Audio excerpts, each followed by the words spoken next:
ख्वाब अधूरे रह जाने से आंखें बूढ़ी हो जाती हैं। क्या बात। इसलिए अपने ख्वाबों को पूरा करें।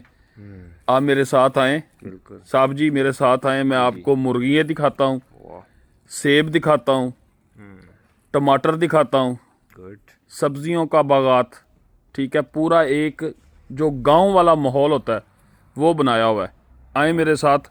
ये देखें, ये लगे हुए हैं जी ताज़ा टमाटर, ठीक है।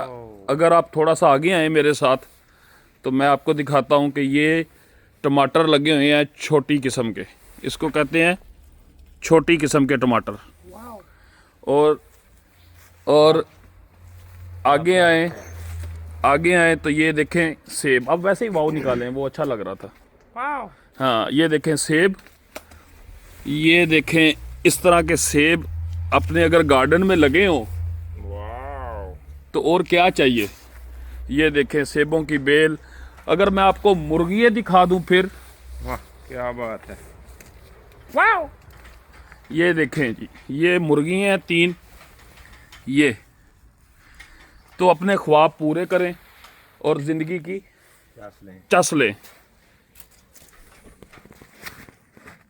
ये देखें, अपना ख्याल रखें, चैनल को सब्सक्राइब करें, वीडियो को शेयर करें। वाह।